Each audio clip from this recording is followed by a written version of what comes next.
ஓம் ஸ்ரீ ஸ்ரீம். வணக்கங்க. அனைவரையும் மறுபடியும் சேனலில் சந்திப்பதில் மிக்க மகிழ்ச்சி அடைகிறேன்.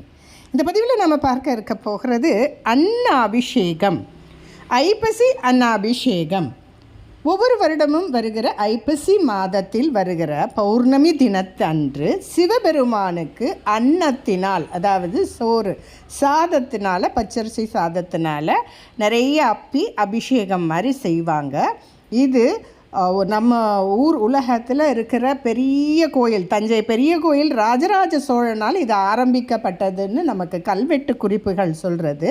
அந்த மாதிரி பெரிய சிவபெருமான் திருமேனியாக இருந்தாலும், ஊரில் ஒரு சின்ன கிராமத்தில் இருக்கிற சின்ன சிவலிங்கமாக இருந்தாலும் இந்த அன்னாபிஷேகம் கட்டாயம் நமக்கு ஊர் பூரா நடக்குது.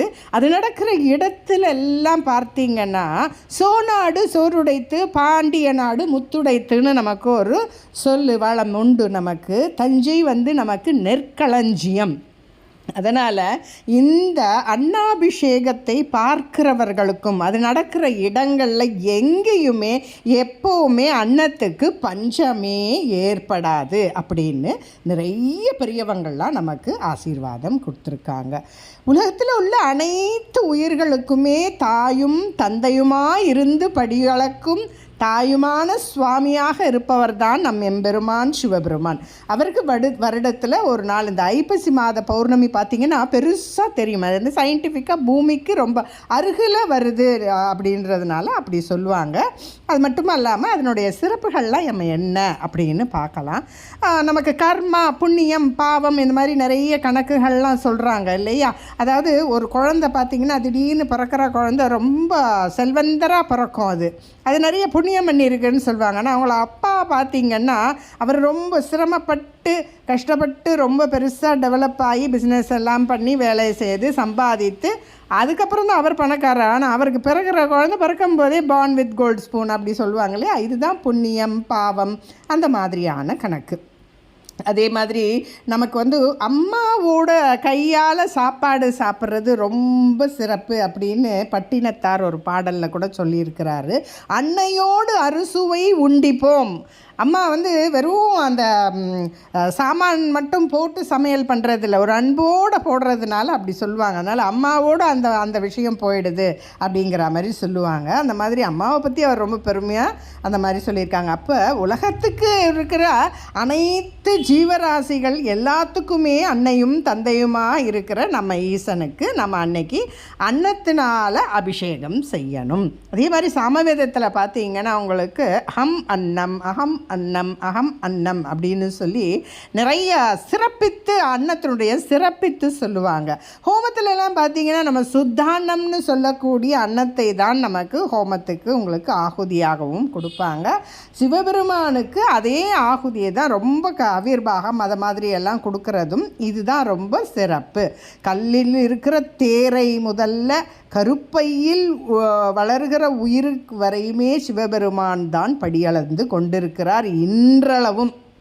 அதனால் அந்த சிவபெருமான் திருமேனியை அந்த லிங்கத்தை முழுவதுமாக அன்னத்தினால் அன்னைக்கு நாம் அபிஷேகம் செய்கிறோம். அது எதுக்காக நமக்கு அந்த ஐப்பசி மாத பௌர்ணமி அப்படின்னு செய்யணும் அப்படின்னு பார்த்திங்கன்னா இதில் ஒரு சின்ன புராண நிகழ்வு ஒன்று இருக்குது. பழைய பதிவுகளில் இது நிறைய சொல்லப்பட்டிருக்கு. இது ஒரு மேல் பதிவு. ஒரு முறை என்ன ஆகிடுதுன்னா, தக்ஷனுக்கு நிறைய மகள்கள், 27 நட்சத்திரமும் தக்ஷனுடைய பெண்கள் தான். அப்போது அந்த பெண்களை எல்லாம் தக்ஷன் சந்திர பகவானுக்கு திருமணம் செய்து கொடுத்துடுறாரு. அந்த எல்லா நட்சத்திரத்துலேயுமே ரோஹிணிக்கு மட்டும் அவர் ரொம்ப அன்பு செலுத்துகிறாரு. மற்ற நட்சத்திர தேவிகளை எல்லாம் கொஞ்சம் அவர் கவனிக்கிறதில்ல, கொஞ்சம் உதாசீனப்படுத்துகிறாருன்னு வச்சுக்கோங்களேன். இவங்க எல்லாம் பொறுத்து பார்த்தாங்க. அப்பாட்ட போய் தந்தையே இந்த மாதிரியெல்லாம் நடக்குது அப்படின்னு சொன்ன உடனே தக்ஷனுக்கு பெண்கள் வருத்தப்படுறாங்களேன்னு கோவத்தில் ஓடி அங்கேருந்து தக்ஷனுக்கிட்ட, ரொம்ப முழு நிலவாக ரொம்ப அழகாக இருக்கிறதுனால தானே உனக்கு இத்தனை கர்வம், நீ அப்படியே தேய கடவாய் அப்படின்னு சாபம் கொடுத்துடுறாரு. அவ்வளோதான், சந்திரன் தேஞ்சு போயிடுறாரு. அப்படியே ரொம்ப அவருக்கு உடம்பு நலிவடையுது, அழகு குறையுது. இதை மாதிரியெல்லாம் ஆனவுடனே இப்படியெல்லாம் சாபம் கொடுத்துட்டீங்களே, எனக்கு ஏதாவது விமோச்சனம் சொல்லணும் அப்படின்னு சொன்னேன். சரி, மாமனார் தானே, எப்படி இருந்தாலும் தன்னுடைய பெண்ணுடைய கணவனாக எடுத்தாங்க அப்படின்னும் போது இந்த மாதிரி இருக்காமல் இருக்கணும், நீ எல்லா பெண்களோடு சமமாக இருக்கணுங்கிற மாதிரி சொல்லிவிட்டு திங்களூர்னு ஒரு ஊர் இருக்குது, இன்றளவும் இருக்குது பாருங்கள், கும்பகோணத்து பக்கத்தில். அங்கே போய் சிவபெருமானை பூஜித்து சிவபெருமான்ட்டு நீ வரம் வாங்கி நீ சரியாக பண்ணிக்கோ அப்படின்னு சொல்லிடுறார். அதனால் சந்திர பகவான் திங்களூர் வந்து சிவபெருமானை பூஜித்து அவருடைய கலைகள் முழுமையாக திருப்பி கிடைக்க வேண்டும் அப்படின்னு சிவபெருமானை நோக்கி தவம் செய்கிறாரு.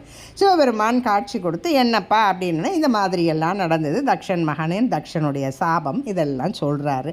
அப்போ சிவபெருமானுக்கு தெரியாத விஷயம் ஒன்றும் இல்லை. அப்போ அவர் என்ன சொல்கிறாரு, இங்கே பாருப்பா, அவர் கொடுத்த சாபப்படி நீ ஒரு 15 நாட்கள் தேய்ந்து போவாய். நான் உனக்கு என்ன கொடுக்குறேன்னாக்கா நீ மறுபடியும் 15 நாள் நீ வளர்ந்து வருவாய். அதனால் தக்ஷனுடைய சாபத்தினால் ஒரு மாதத்தில் 15 நாட்கள் தேய்பிரை சந்திரனாகவும் 15 நாட்கள் சிவபெருமானுடைய அனுகிரகத்தால் வளர்பிறையாகவும் மாறி மாறி காட்சி தருகிறார் சந்திர பகவான். அது மட்டுமல்ல, அந்த ஐப்பசி பௌர்ணமி அன்னைக்கு 3ஆம் பிறை சந்திரனாக தன்னுடைய சிரசிலே அவர் செய்த பூஜைக்காக அகமகிழ்ந்து சிவபெருமான் தன் சிரசிலே சந்திர பகவானை சூடிக்கொண்ட திருநாள்தான் இந்த ஐப்பசி அன்னாபிஷேக தினம்.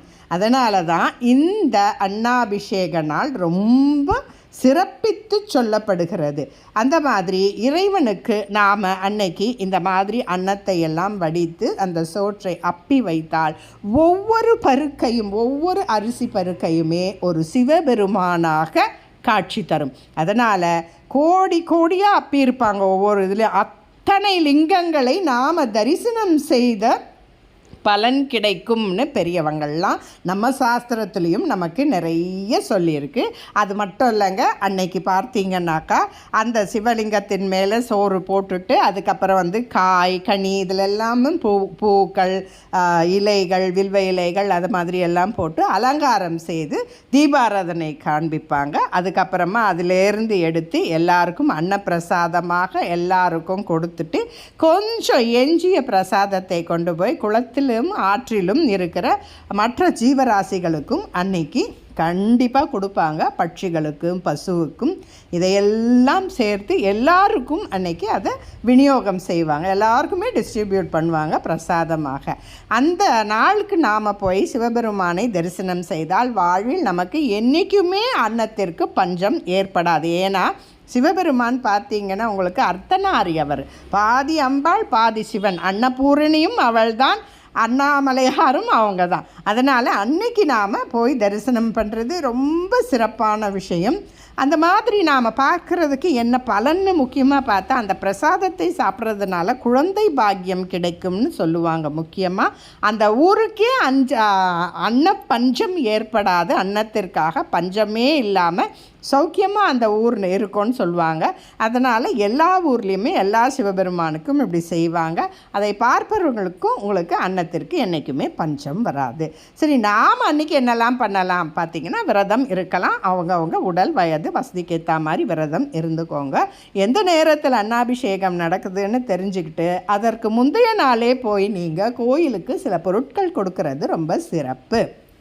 முக்கியமாக பார்த்தீங்கன்னா அதில் வந்து சிவபெருமான் அபிஷேக பிரியர், அதனால் அபிஷேகத்துக்கு உண்டான பொருட்களை கொடுக்கலாம். பன்னீர், விபூதி, அதே மாதிரி வில்வம், பூக்கள் அதை மாதிரியும் கொடுக்கலாம். முக்கியமாக குறிப்பாக அன்னைக்கு பச்சரிசி, வெல்லம், இந்த மாதிரி கற்கண்டு அந்த மாதிரி நமக்கு சமையலுக்கு தேவையான மற்றதும் கொடுக்கலாம். கண்டிப்பாக ஒரு கிலோ பச்சரிசியோ இல்லை 1/2 கிலோ பச்சரிசியோ யதா சக்திங்க, அவங்க சக்திக்கு ஏற்றா போல் நீங்கள் தாராளமாக உங்களுடைய பொருட்களை சாமானையும் எடுத்துகிட்டு போய் கோயிலில் நீங்கள் கொடுக்கலாம். எல்லாருமே தனித்தனியாக செய்ய முடியலன்னா கோயிலில் நீங்கள் உங்களால் முடிஞ்சது ஒரு 50 ரூபாவோ 100 ரூபாவோ அப்படி கூட நீங்கள் கொடுத்து சேர்ந்துக்கலாம். ஏன்னா சில பேர் வெளியூரில் இருப்பாங்க, வெளிநாட்டில் இருப்பாங்க, அங்கே இந்த வாய்ப்பு இல்லைன்னா நீங்கள் அந்த மாதிரியும் மனது திருப்திக்காக நீங்கள் அப்படியும் செஞ்சுக்கலாம். அந்த ஒரு சோறு பருக்கையும் நம்ம அந்த பிரசாதமும் வாங்கி சாப்பிட்டுட்டு நம்ம வீட்டில் உள்ளவங்களுக்கும் கொடுக்கலாம். கோயிலுக்கு போக முடியாதவங்களுக்கு அதை பிரசாதமாகவும் கொடுத்தாக்கா நம்முடைய வாழ்நாளில் என்றைக்குமே அன்ன பஞ்சமே வராது, அன்ன துவேஷமே செய்யக்கூடாதுங்க. எப்பவுமே சாப்பாடை மட்டும் அன்னலக்ஷ்மி, அன்னலக்ஷ்மியாகவும் அன்னபூர்ணியாகவும் எல்லாம் நமக்கு ஈசன் இருக்கிறார். அதை ஒரு துளி கூட நாம் எப்போவுமே வீணாக்கவே கூடாதுங்க. அது ரொம்ப ஒரு நம்ம அன்னத்துக்கு கொடுக்குற ஒரு மரியாதை.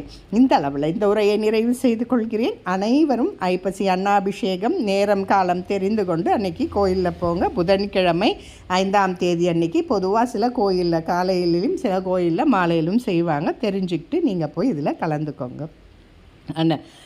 இத்துடன் இந்த உரையை நிறைவு செய்து கொள்கிறேன். மற்றொரு பதிவில் உங்களை சந்திக்கிறேன். இந்த பதிவுகள்லாம் உங்களுக்கு பிடித்திருந்தால் கட்டாயம் லைக் செய்யவும், ஷேர் செய்யவும், சப்ஸ்கிரைப் செய்யவும் மறந்து விடாதீர்கள்.